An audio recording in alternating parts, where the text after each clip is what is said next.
Okay, welcome back everyone.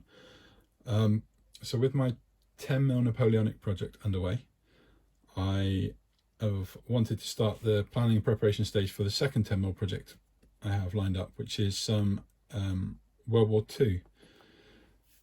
Specifically building this for the Normandy breakout, so Operation Cobra, and specifically between the US forces and German forces. Building this initially for chain of command and bolt action. So I've got my notebook and I've been sketching out some force lists here, but I'm looking to maximize the reuse of at least the vehicles and the artillery that I built for this for Blitzkrieg Commander as well afterwards, but we'll come on to that. So initially, as I did with the Napoleonic project, I've been sketching out some army lists. I'm going to start with the core army you need. This is a sensible approach, I think, for chain of command, in this case the Germans, and then take as much as I can from there into bolt action and see what else I might need just to get those core forces off the ground. So I have Germany here, I have US on the next page. I've sketched out the structure of the core list from the core rulebook in chain of command for the Germans, and here I've drawn these squares to represent each of the bases I'm going to need. I will be using rounds, which I'll show in a moment, but I wanted to get the scale and the size of the footprint of the army, as you will, down. In case you're wondering, the smaller squares on the paper here are 5mm squares. So these smaller bases are 15mm and the larger are 20mm. So if you bear with me 1 second, I'll just lay out some bases so we get a sense of what we'll need. Okay, so here are all the bases laid out for chain of command. I've already been through this process myself, obviously, and picked up some miniatures. So I'm just going to run through what we need here and what I'll be painting up first. So for chain of command, we need a senior leader. So I have picked up this guy from Pendraken to be my senior leader. He's got the obligatory pointing finger, so we know he's in charge. Let's place this up on here. We need a Panzerschreck team, a 2-man crew Panzerschreck team. So we have from Lancer Miniatures, I picked up this Panzerschreck guy, and I'll show these in more detail when I actually start painting them. And a little loader guy as a 2-man crew or 2-man team. Then we have 3 squads that are identical, and each of those are composed of a junior leader. So again, we have a pointing guy from Pendraken to be the junior leader, and again duplicated here and here. We have MG34 teams with 2-man crew. Now Pendraken have got some MG34s, but they're prone, and I wasn't too keen on using those at the point when I saw them. So what I did pick up from Lancer Miniatures were these, which is a 2-man MG34 crew. I think we've all seen this picture, the poor guy in the front with the gun on his shoulder. I don't think his hearing would have lasted too long. But I like this model.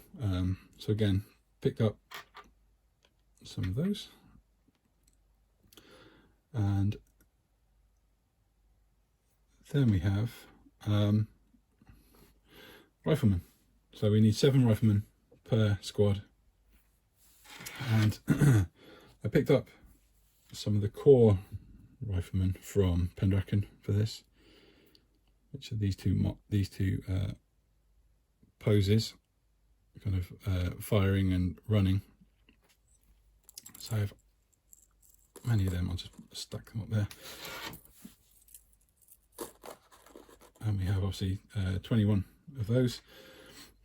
But to augment those and make up the numbers, I also picked up a pack of, I think they're the Winter or Ardennes Germans, just with the long coats, just to get some variety in the models. Again, they had a pointing and a running pose. Apologies for the light today, but that will just give me some variety. And trust me when I say that's enough models for these squads.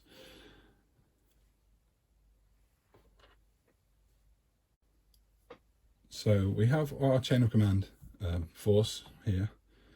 If we slide across to look at the bolt action equivalent, going for the Normandy list from the Armies of Germany book. The basic requirement for a bolt action list is an HQ again, and then 2 squads. So here we have a lieutenant or a lieutenant, 2 here grenadier squads. These are both identical, and they have an NCO, an MG34, which is the gunner and loader, and again 7 riflemen. So in this instance, I can literally take 2 of the squads, move them across here, and take the HQ across, and I'll have the Panzerschreck in reserve and a spare squad that I can add to bolt action later. The only thing I needed to consider here is how the LMG and loader are going to work. In chain of command, they work as a team. If they take a casualty, not a problem, they just keep going to the last man. They keep shooting at the same strength down to the last man, and when that last man is killed, the team is gone. In bolt action, it's slightly different in that they are independent models by the rules. If they're within a squad, teams act in a particular way. So one model is designated as the gunner and one is the loader. If the loader is killed, the gunner performs a reduced ability, so a -1 to hit, I think. However, if the gunner is killed, the loader doesn't pick up the gun. The loader reverts back to being a rifleman. So I need an extra rifleman just in case that happens, that the gunner is killed, and I need to take and use the rifleman, or I need some way to mark this. But I think having an extra rifleman is the simplest.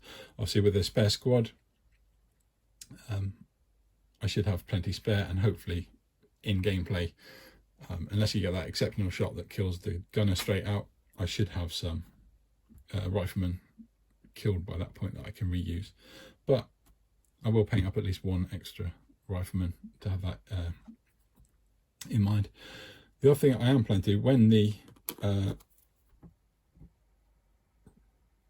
loader is killed, or if the loader is killed I should say,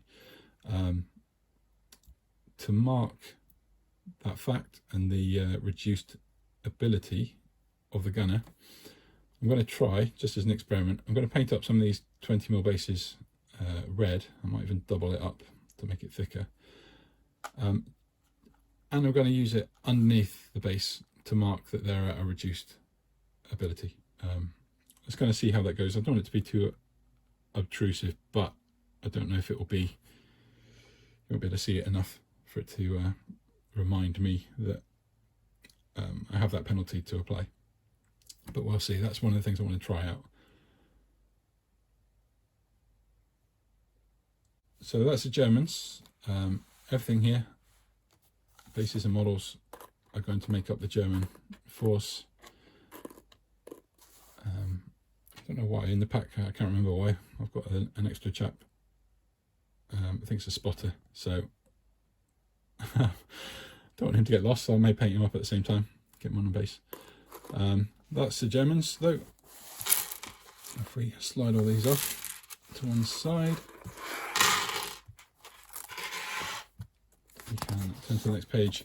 For the US, so similar thing for the US, going to have models based in the same way. We have the chain of command structure here of a senior leader and a junior leader in the HQ section, and a bazooka team of 2 crew, and then 3 squads. You can see I've just doubled it up here because I didn't have the room, but the squads all match this composition of a corporal with 1 rifleman and a BAR team of 2 crew, and then 8 riflemen in a separate section. And again, as I said, all of that duplicated twice more for the other squads. Now with the BAR team here in chain of command, this is a 2-man crew. As I said, what else should I grab here? The BAR acts slightly differently in bolt action to chain of command in this case, even more so than the NG34. So here's the BAR from Pendraken. It's actually a single man running with it. In bolt action, that's fine. In bolt action, BAR is a separate model. So it doesn't have a loader to run with. In chain of command, however, you do need, it's a 2-man team. So I can either have him based individually and just have to remember that it's a 2-man team and have another model in support, or I base it up on a double base, which I think is how I'm going to go, and then just base up or paint up an extra BAR individually based for bolt action. Gives me a few extra models that I only used for one or the other, but I think that'll be the easiest way.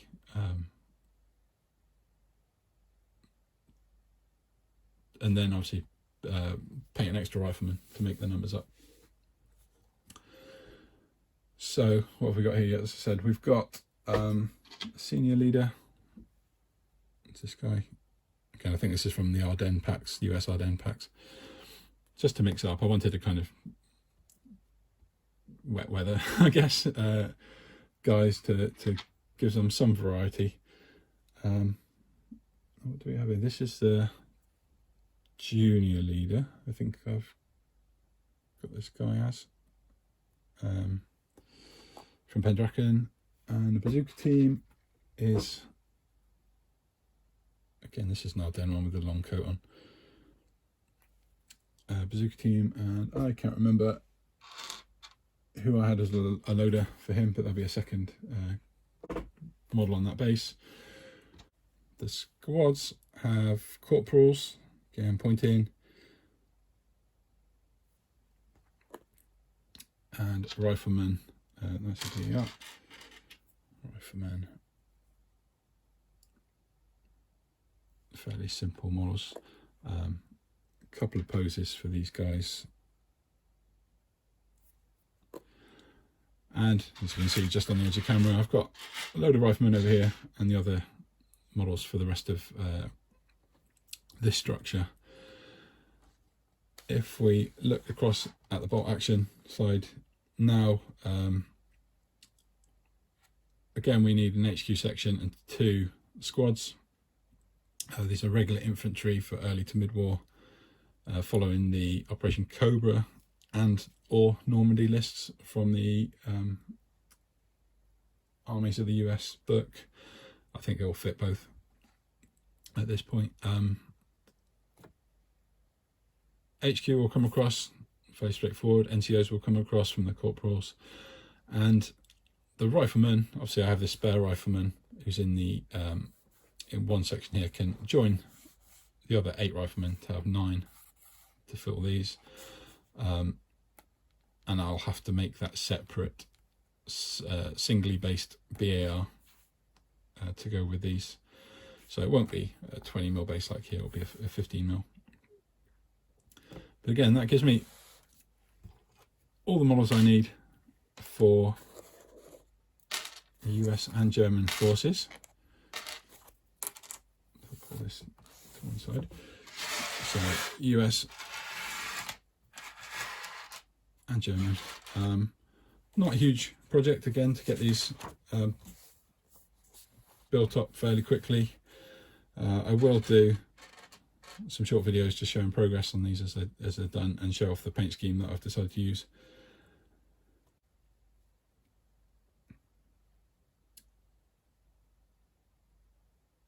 Following both of these small kind of core projects, the chain of command forces always make use of this core force, but then they're augmented by support choices. So over time I am going to be adding to this with anti-tank weapons, mortars, vehicles, whatever else, other teams. But I'll do that gradually, and again I'll make sure the kind of equivalent works for bolt action. Bolt action is a bit more flexible in that you just need this core, and then you can grow your force any way you want. I have already got other models that have come along with these, but I won't show those off just yet. Some vehicles, some other bits and pieces. And what I did receive the other day, I might as well show these for painting. These now are some Vallejo paint sets. So the American infantry armour is all in one.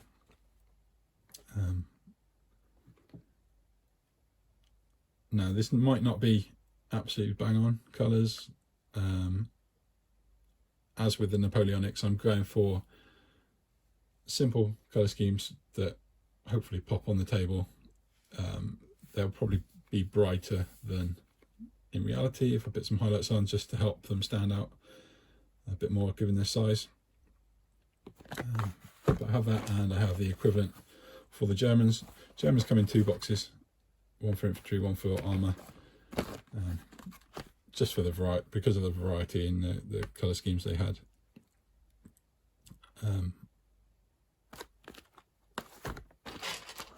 So I need the armour one at a later date, but got it for completionist's sake. Quite impressed with the Vallejo paints I used for the commission I did, so I'm happy to give these a go. So there we have it. That's the second new 10mm project. As I mentioned before, I also have some fantasy miniatures in 10mm that I've been painting for a little while. They've been my kind of lunch break painting. I'll show those off soon when I get some time and some space to pull them back out. But for now, I'm just kind of on the clean-up stage of these, just going to get them primed, get them dry brushed, and slowly get these underway. But I will have some updates to share soon, hopefully. So yeah, I hope everyone is well, and I shall speak again soon. Cheers.